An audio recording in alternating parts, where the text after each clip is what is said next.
This is Time Warner Cable's Local Edition. I'm Brad Pomerance. We're joined today by Mary Raymond. She has a great job. She works at Pomona College, and she is the Associate Dean and Director of Career Development Services at the college. I mean, I'm rendered speechless. You got 1,600 kids that are really bright, and you get to help them launch their careers. I have the best job in the world, no doubt about that. It's a true privilege. I do want to ask, though, I understand you came here about 5 years ago. I did. And despite how bright your students are, 5 years ago was a tough time to find a job. So talk to me about the last 5 years, how it's been for you. It was a tough time to find a job, but it was the time when students really need to use their career offices the most. Oh, that's interesting, right.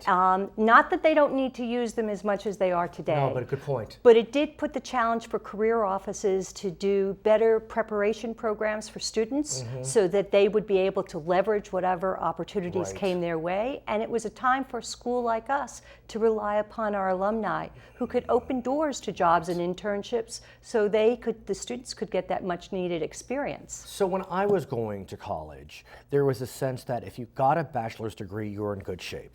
I decided to get an advanced degree, but neither here nor there. Now we hear you may need an advanced degree to be in good shape. What are you hearing, seeing, playing on that front? It depends upon the industry and the students' aspirations. Students who fully engage in their college education, meaning they're involved in co-curricular, they have internships, they research with their faculty, they study abroad. Depending upon the student's interest, they can leverage that into a great opportunity upon graduation. Most importantly, though, is that liberal arts students recognize they have many options. They can go in different directions depending upon their interests. Yeah, so how important is your major? Well, you need to study what you love, and you need to develop skills in an area that major may not specialize in. Okay. English majors are needed today, but do develop quantitative skills. See, I love history, and I have daughters who love history. And so the question becomes, is it worth it to be a history major?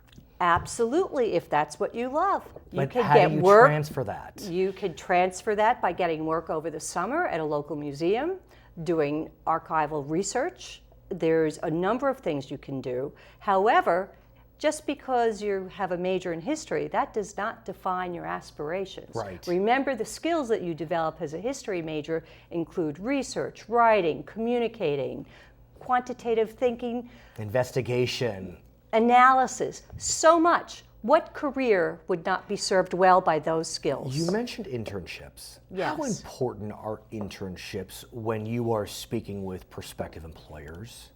Important. They are. Very important, because that's a way for a student to demonstrate that they've had experience, they've been hired, they have professional skills, they know what it means to be a student and what it means to be a professional. What about, assuming you are going to end your educational career at a bachelor's? Yes. How important are grades to employers? It depends again upon the industry. Okay. Could you give us some tips? Absolutely. So if you are in a quantitative field such as computer science, any of the STEM fields, GPA is going to be very important. Really?